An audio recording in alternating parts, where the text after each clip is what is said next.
स्वागत आहे या नव्या सखोल चर्चेत. आज आपण एका अतिशय अस्वस्थ करणाऱ्या पण तेवढ्याच महत्त्वाच्या प्रश्नाने सुरुवात करणार आहोत. म्हणजे विचार करा, एखाद्या लहान मुलाला तहान लागल्यावर केवळ त्याच्या जन्मामुळे पाणी पिण्याचा मूलभूत हक्क नाकारला जाऊ शकतो का? खरंच हा विचारच अंगावर काटा आणणार आहे. हो ना. आज आपली ही जी चर्चा आहे ती डॉक्टर बाबासाहेब आंबेडकरांच्या वेटिंग फॉर अ व्हिसा या पुस्तकावर आणि त्यातल्या अनुभवांवर आधारित आहे. म्हणजे हे फक्त एक पुस्तक नाहीये, ती एक जिवंत वेदना आहे असं मला वाटतंय. अगदी बरोबर. आणि डॉक्टर आंबेडकरांच्या 135व्या जयंतीनिमित्त या वास्तवाचा वेध घेणं खूपच गरजेचं आहे.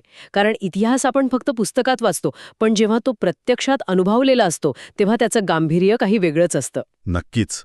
बरं, आपण हे थोडं सविस्तर समजून घेऊया.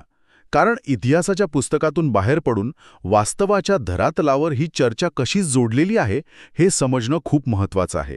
हो. आणि मला वाटतं इतिहासाची पुस्तकं आणि आज आपण ज्या नोट्सवर बोलणार आहोत त्यातला सगळ्यात मोठा फरक हाच आहे.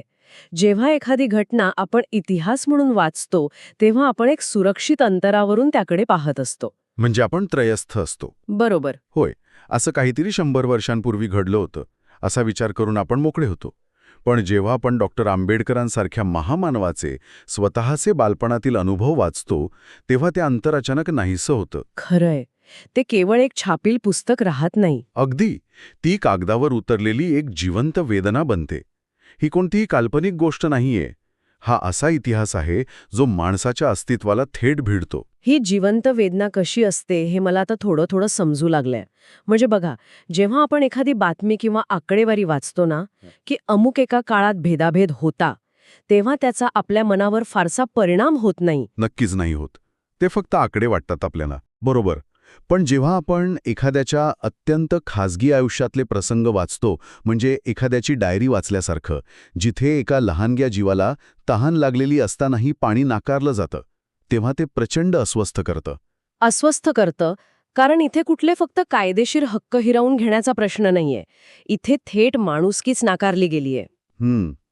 आपण शाळेतल्या त्या पहिल्या प्रसंगापासून सुरुवात करूया. म्हणजे लहान भीमराव शाळेत जातात. शाळा म्हणजे अशी जागा जिथे मुलं ज्ञान मिळवण्यासाठी येतात.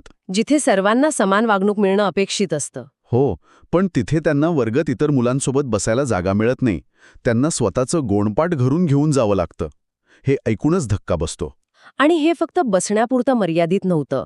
यातून त्या मुलाच्या मनावर रोज एक गोष्ट बिंबवली जात होती की तू आमच्यातला नाहीस. पण या सगळ्यावर कडी करणारा प्रसंग म्हणजे पाण्याचा. अरे बापरे, तो पाण्याचा प्रसंग तर अतिशय विदारक आहे. हो ना. या पुस्तकात अतिशय स्पष्टपणे आणि वेदनादायक पद्धतीने नमूद केलं आहे की जेव्हा त्या लहान मुलाला तहान लागायची तेव्हा त्याला स्वतःहून जाऊन पाणी पिण्याची परवानगी नव्हती. वर्गातल्या पाण्याच्या माठाला स्पर्श करण्याचा अधिकार त्यांना नव्हता. इथेच मला एक प्रश्न पडतो. शाळेतल्या या प्रकाराबद्दल वाचताना कुणालाही वाटेल की ही फक्त एका विटाळाची किंवा पावित्र्य जपण्याची अंधश्रद्धा असेल. पण मला एक समजत नाहीये, पाणी नाकारण्यामागे त्यांचा खरा हेतू काय होता? हा खूप महत्वाचा मुद्दा मांडलात तुम्ही. म्हणजे फक्त विटाळ होऊ नये एवढीच ती धार्मिक अंधश्रद्धा होती की त्यामागे आणखी काही राजकारण होतं? कारण एक लहान मूल वर्गात बसलंय, त्याला खूप तहान लागलीय, पण ते स्वतः जाऊन पाणी पिऊ शकत नाही. कुणीतरी वरच्या जातीचा शिपाई येईल, तो दुरून पाणी होतेल आणि मगच या मुलाला पाणी मिळेल. अगदी तेच. आणि शिपाई नसेल तर पाणी नाही. या सगळ्याचा नेमका अर्थ काय काढायचा आपण? इथेच आपण वरवरच्या समजुतीकडून खऱ्या कारणाकडे जातो. आपण फक्त पाणी आणि तहान याबद्दल बोलत नाहीयेत. आपण पाणी आणि सत्तेचे राजकारण यावर बोलत आहोत. सत्तेचे राजकारण म्हणजे कसं? हे बघा, पाण्यासारख्या नैसर्गिक गोष्टीवर नियंत्रण ठेवणं हे एखाद्याने हवेवर टॅक्स लावल्यासारखं आहे. शिपायानेच पाणी दिलं पाहिजे आणि तेही दुरून. हा जो नियम होता तो केवळ तहान भागवण्यापुरता मर्यादित नव्हता. अच्छा, म्हणजे त्यामागे काहीतरी मोठी योजना होती तर? होय. तो समाजावर वर्चस्व गाजवण्याचा एक अत्यंत क्रूर मार्ग होता.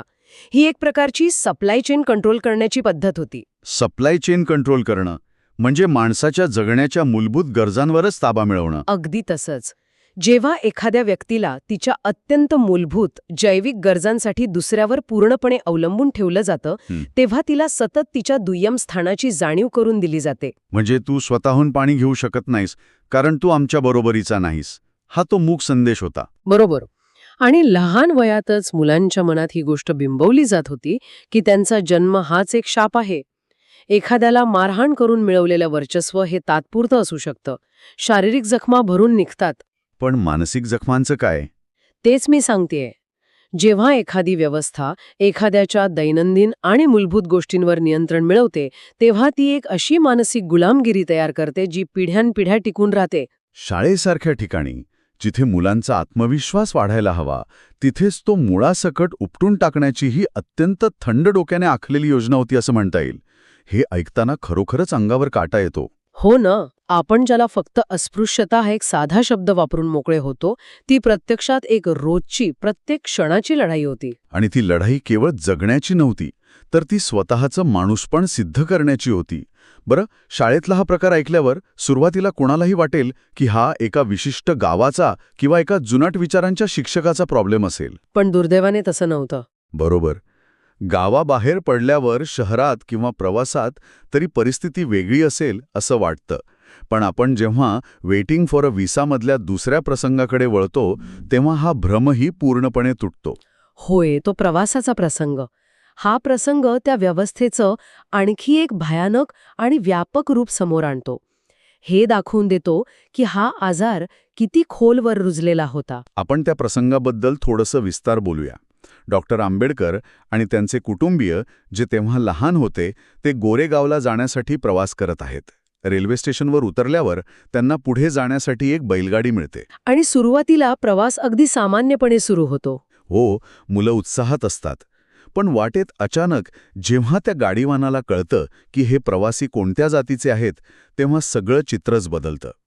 तो गाडीवान अक्षरशः संतापतो. आणि या लहान मुलांना त्यांच्या सामानासह त्या निर्मनुष्य रस्त्यावर गाडीतून खाली हाकलून देतो. मला इथे एक गोष्ट खूप खटकते. तुम्ही पैसे मोजून गाडी भाड्याने घेतली आहे, एक आर्थिक व्यवहार झाला आहे, तरीही तुमची ओळख म्हणजेच तुमची जात तुमच्यासोबत एक सावलीसारखी येते आणि क्षणात तुमचे सर्व हक्क हिरावून घेते. आणि इथेच या व्यवस्थेचं खरं क्रूर रूप समोर येतं. आपण याला व्यापक दृष्टिकोनातून पाहिलं तर आपल्याला समजेल की हा भेदभाव एखाद्या विशिष्ट व्यक्तीचा किंवा एका गटाचा दोष नव्हता. ही संपूर्ण व्यवस्थेची वास्तविकता होती. संपूर्ण व्यवस्थेची? म्हणजे त्या गाडीवानाचा यात काहीच दोष नव्हता का? तसं नाही, पण आता त्या गाडीवानाचा विचार करूया. तो गाडीवान स्वतः काही खूप श्रीमंत किंवा उच्च शिक्षित नसेल. तो स्वतः उन्हातानात राबणारा कष्टकरी माणूस होता. हो, कदाचित तो स्वतः गरिबीत खितपत पडलेला असेल. अगदी बरोबर. पण तरीही जातीव्यवस्थेच्या शिडीवर तो या मुलांपेक्षा वर होता. अच्छा, म्हणजे त्याच्या स्वतःच्या आयुष्यात कितीही दुःख असली तरी आपण कोणापेक्षा तरी वर आहोत ही भावना त्याला सुखावत होती. अरे बापरे, ही खूपच भयानक संकल्पना आहे. होय, त्यामुळे तो गाडीवान जो स्वतः शोषित होता, तोही या मुलांवर अन्याय करताना स्वतःला मालक समजू लागला. ही व्यवस्था इतकी खोलवर रुजलेली होती की पैसे देऊनही एका माणसाला प्रवासाचा हक्क नाकारला गेला. म्हणजे आर्थिक देवाणघेवाण सुद्धा या जातीय नियमांसमोर कुचकामी ठरत होती. हे एखाद्या अदृश्य तुरुंगासारखं वाटतं. अगदी अचूक शब्द वापरला तुम्ही. असा तुरुंग ज्याच्या भिंती विटांनी किंवा दगडांनी नाही बांधलेल्या, तर लोकांच्या मानसिकतेने, त्यांच्या विचारांनी बांधलेल्या आहेत. तुम्ही पैसे द्यायला तयार आहात, तुमच्याकडे प्रवासाचं भाडं आहे, तरीही गाडीत बसण्याची तुमची लायकी नाही, कारण तुमची जात वेगळी आहे. पैशांपेक्षा जात मोठी ठरते. आणि म्हणूनच आपण याला संपूर्ण व्यवस्थेचा दोष म्हणतो. जेव्हा एखादा गुन्हा संपूर्ण समाज मिळून करतो आणि तो गुन्हा आहे हे कोणालाही वाटत नाही, तेव्हा ती एक प्रस्थापित व्यवस्था बनते. अगदी खरंय. त्या दाढीवानाने मुलांना खाली उतरवून देणं हा केवळ एक अपमान नव्हता, तर तो त्या समाजाचा अलिखित कायदा होता. असा कायदा जो संविधानात लिहिलेला नव्हता, जो ना पोलिसांना दिसत होता ना न्यायालयाला. पण तो प्रत्येक रस्त्यावर, प्रत्येक गावात, प्रत्येक माणसाच्या मनात अगदी कठोरपणे पाळला जात होता. डॉक्टर आंबेडकरांनी या घटनांमधून केवळ स्वतःच्या वेदना जगासमोर मांडल्या नाहीत, तर त्यांनी संपूर्ण भारताच्या सामाजिक वास्तवाचा एक भयानक आरसा जगासमोर ठेवला, बरोबर? होय, त्यांनी दाखवून दिलं की हा समाज आतून किती पोखरलेला आहे. आणि याच आरशात पाहणं आज आपल्यासाठी अत्यंत महत्त्वाचं आहे. कारण आपण या नोट्सच्या शेवटच्या भागाकडे येतो तेव्हा तिथे एक गोष्ट स्पष्टपणे अधोरेखित केली आहे. कोणती गोष्ट? डॉक्टर आंबेडकरांनी या सर्व लहानपणापासूनच्या अनुभवांमधून, या सततच्या अपमानांमधून एक अतिशय मूलभूत निष्कर्ष काढला, त्यांनी स्पष्ट केलं की जातीवाद ही फक्त एक सामाजिक समस्या नाही. तो मानवतेवरचा प्रश्न आहे. अगदीच. सुरुवातीला हे वाचल्यावर मला वाटलं की हे फक्त शब्दांचं खेळ आहे. सामाजिक समस्या आणि मानवतेचा प्रश्न यात नेमकं काय फरक आहे? पण जसा मी विचार केला तशी या विचाराची खोली जाणू लागली. हा खरोखरच खूप सखोल विचार आहे. आपण समस्या या शब्दाकडे कसं पाहतो यावर बरंच काही अवलंबून असतं. जेव्हा आपण एखाद्या गोष्टीला फक्त सामाजिक समस्या म्हणतो तेव्हा आपण त्यावर कायदे करून, नियम बनवून उत्तर शोधू शकतो. म्हणजे जसं वाहतुकीची समस्या आहे, त्यावर नियम बनवले जातात. हुंडाबळी ही एक सामाजिक समस्या आहे, त्यावर कठोर कायदा केला जातो. अगदी तसंच. पण जेव्हा आपण एखाद्या गोष्टीला मानवतेवरचा प्रश्न म्हणतो तेव्हा कायद्याच्या मर्यादा स्पष्ट होतात. कायदे माणसांचं बाह्य वर्तन बदलू शकतात, पण त्यांचं मन नाही बदलू शकत. अच्छा, म्हणजे कायदा करून तुम्ही एखाद्याला दुसऱ्या माणसाला गाडीत बसू द्यायला भाग पाडू शकता किंवा पाण्याच्या सार्वजनिक नळावर त्याला पाणी भरू देऊ शकता. हो, पण तो पाणी पिताना त्याच्याकडे ज्या तिरस्काराने पाहिलं जातं, तो तिरस्कार कायदा कसा थांबवणार? खरंय, तो कायद्याने थांबवणं अशक्यच आहे. जातीवाद हा मानवी मनाचा, मानसिकतेचा आजार आहे. तो दुसऱ्या माणसाबद्दलची सहानुभूती, प्रेम आणि आदर मुळापासून नष्ट करतो. तो एका माणसाला दुसऱ्या माणसासारखं वागवण्यापासून रोखतो. म्हणजेच कायद्याने विहीर खुली होईल, पण त्या विहिरीवरचं पाणी पिताना एकमेकांबद्दल आदर निर्माण होणं हे कायद्याने शक्य नाही. म्हणूनच डॉक्टर आंबेडकर म्हणतात की हा केवळ समाज सुधारणाचा प्रश्न नाही, तर हा माणूस म्हणून पुन्हा नव्याने घडण्याचा प्रश्न आहे. जोपर्यंत माणसाची माणुसकी जागी होत नाही, तोपर्यंत केवळ कायदे करून हा प्रश्न सुटणार नाही. पण हे नव्याने घडणं अजिबात सोपं नसतं बरं का. आपल्याकडे असलेल्या माहितीत एक अत्यंत महत्त्वाचं वाक्य आलंय. त्यात म्हटले की भूतकाळातल्या या गोष्टींवर बोलणं हा भाग अस्वस्थ करणारा आहे, पण तो आवश्यक आहे. मला वाटतं हे एकदम अचूक वर्णन आहे. सत्य नेहमीच कडू असतं. ते पचवायला खूप कठीण जातं. हो, पण ते एखाद्या कडू औषधासारखं असतं. आजार मुळापासून बरा करायचा असेल तर औषध कितीही कडू असलं तरी ते घ्यावंच लागतं. नक्कीच. आपण अनेकदा आपल्या इतिहासातील या काळ्या पानांबद्दल बोलणं टाळतो. आपल्याला वाटतं की जे होऊन गेलं त्यावर आता कशाला बोलायचं, आता सगळं कसं छान चाललंय. पण जोपर्यंत आपण या अस्वस्थ करणाऱ्या सत्याला धाडसाने सामोरे जात नाही, तोपर्यंत आपण खरंच अंतर्बाह्य बदलू शकतो का? नाही बदलू शकत. कारण भूतकाळ हा केवळ मागे राहिलेला आणि संपलेला वेळ नसतो, तर तो आपल्या वर्तमानाचा पाया असतो. ज्या पायावर आपण आज उभे आहोत, तो पाया कसा रचला गेला हे समजणं गरजेचं आहे. आणि जेव्हा आपण स्वतःला हा प्रश्न विचारतो की आज आपण खरंच बदललो आहोत का, की अजूनही काही गोष्टी तशाच आहेत, फक्त त्यांचं रूप बदललं आहे, तेव्हा आपण ह्या आवश्यक पण अस्वस्थ करणाऱ्या सत्याला भिडत असतो. आज आपण नक्कीच अनेक कायदे बदलले आहेत, संविधानाने सर्वांना समान हक्क दिले आहेत. हो, आज शाळेत सर्व मुले एकत्र बसतात, कुणालाही गोणपाट घेऊन जावं लागत नाही. सार्वजनिक पाण्याचे नळ सर्वांसाठी खुले आहेत. गाड्यांमध्ये किंवा विमानात कुणालाही जातीवरून खाली उतरवले जात नाहीत. प्रदीर्घ आणि प्रामाणिक संघर्ष करावा लागतो. वेटिंग फॉर अ व्हिसामधील हे प्रसंग आपल्याला सतत आठवण करून देतात की ही लढाई केवळ पाण्यासाठी किंवा गाडीत बसण्यासाठी नव्हती. ती लढाई मानवी सन्मानासाठी होती. बरोबर. होय, डिग्निटीसाठी होती. तो सन्मान जो अजूनही अनेक ठिकाणी अनेक अदृश्य मार्गांनी नाकारला जातो. स्वरूप बदलले असेल, पूर्वीसारखं थेट पाणी नाकारलं जात नसेल, पण तीच मानसिकता आज अनेक वेगवेगळ्या रूपांतून समाजाच्या पृष्ठभागावर येताना दिसते. कधी नोकरीच्या ठिकाणी, कधी घर भाड्याने देताना, तर कधी सामाजिक संबंधांमध्ये. म्हणूनच हे सत्य स्वीकारणं आवश्यक आहे. कारण सत्यच आपल्याला आपल्यातील उणीवा दाखवतं आणि आपल्याला बदलण्याची, आतून सुधारण्याची प्रेरणा देतं. आपण आता आपल्या या सखोल चर्चेच्या अगदी शेवटच्या टप्प्यात आलो आहोत. जर आपण आजच्या या संपूर्ण चर्चेचा धागा पकडला तर आपल्याला हे लक्षात येतं की डॉक्टर आंबेडकरांचे हे अनुभव हे केवळ इतिहासाच्या पानांवर नोंदवून ठेवण्यासारखे संदर्भ नाहीत. तो मानवी हक्कांसाठी, मूलभूत अधिकारांसाठी झालेला एक प्रचंड मोठा आणि जिवंत संघर्ष आहे. शाळेत तहान लागल्यावर पाणी नाकारण्यापासून ते स्वतःच्या कष्टाच्या पैशाने गाडी भाड्याने करूनही केवळ जातीमुळे गाडीतनं उतरवण्यापर्यंतच्या त्या घटना, या केवळ अन्याय किंवा अत्याचार नव्हत्या.